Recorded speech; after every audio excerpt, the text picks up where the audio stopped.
The Indiana Fever may be about to change hands. There's a man most Fever fans have never heard of, and he may be the most important person in this franchise's future.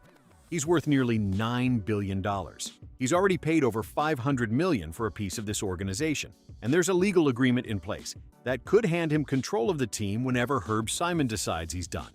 His name is Steven Rales, but to understand why that matters, you first have to understand what Herb Simon built and how close it all came to disappearing. You have to go back to 1983 and a decision that saved basketball in Indiana. Herb Simon was born in Brooklyn in 1934. He didn't grow up wealthy. He didn't inherit anything.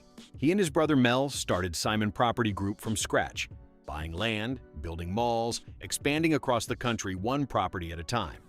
By 1983, they were successful, but they weren't the billionaires they'd eventually become. That year, the Indiana Pacers were in trouble, real trouble. The franchise was hemorrhaging money, ownership was desperate to sell, and there were serious conversations, quiet but real, about the team leaving Indianapolis entirely. For longtime basketball fans who remember when the Pacers almost left, you know exactly how close it got. Herb Simon stepped forward. He and Mel bought the Pacers for $11 million. People at the time thought it was a risky move.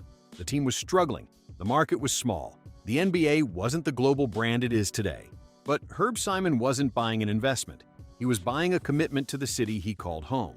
He moved to Indianapolis. He put down roots.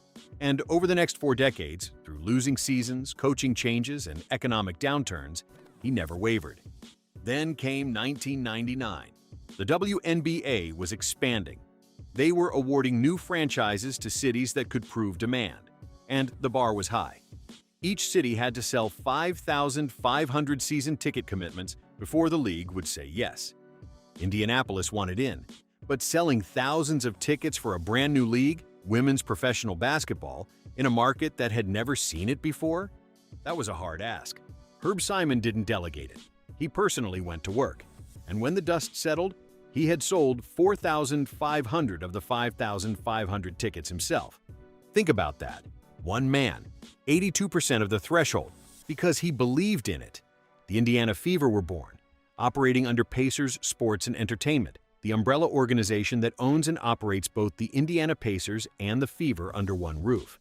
But the early years were not kind. The Fever went 9-23 in their first season. They were one of the worst teams in the league. The arena wasn't full. The city wasn't paying much attention. And behind closed doors, things got darker. By 2009, after years of losing records and thin crowds, ownership sat down and had a frank conversation. The Fever were losing money. Something had to change. The message delivered to the organization was blunt: succeed on the court and at the box office, or the future of this franchise in Indianapolis is not guaranteed. That's how close it got. The Fever almost didn't make it. What saved them was a player named Tamika Catchings. Catchings had been drafted back in 2001, 3rd overall, but missed her entire rookie year with a torn ACL. She came back the following season and became the heartbeat of this franchise. 5-time Defensive Player of the Year, League MVP in 2011, a generational talent who chose to spend her entire career in Indiana when she could have gone anywhere. In 2012, Catchings led the Fever to the WNBA championship, their only title. And Herb Simon was there, the owner who had kept the lights on through all of it, watching his team celebrate on the floor. For anyone who's watched this franchise for decades, that championship moment was the payoff for years of patience. But then came the dark years again. After Catchings retired in 2016, the Fever fell apart. They went 9-25 in 2017, then worse again. By 2022, they finished 5-31, one of the worst records in the league that year. The arenas that had once been filled with Catchings energy were quiet again. Some games drew just a few thousand fans. The Fever were an afterthought.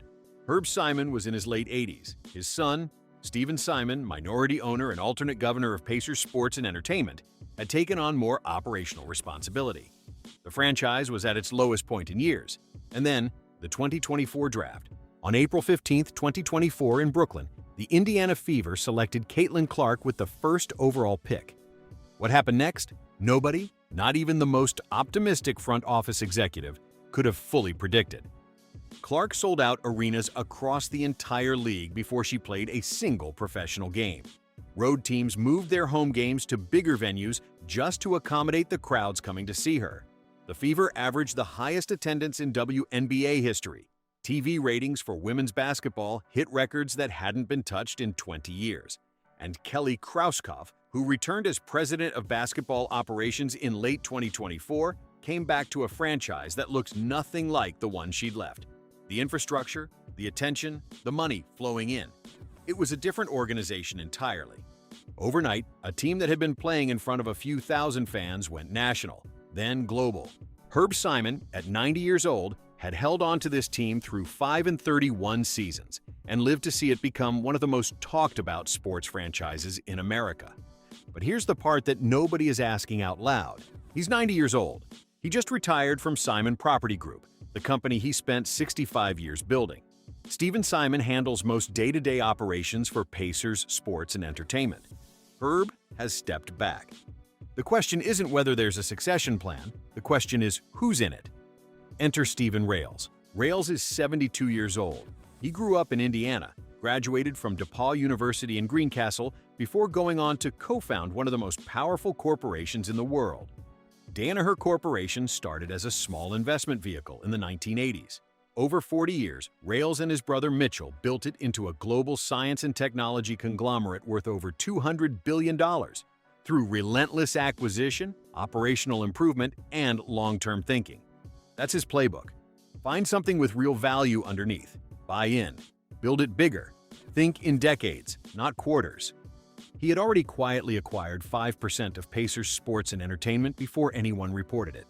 Then, in late 2023, he bought another 15%, paying over $500 million total for a 20% stake, at a franchise valuation of $3.47 billion.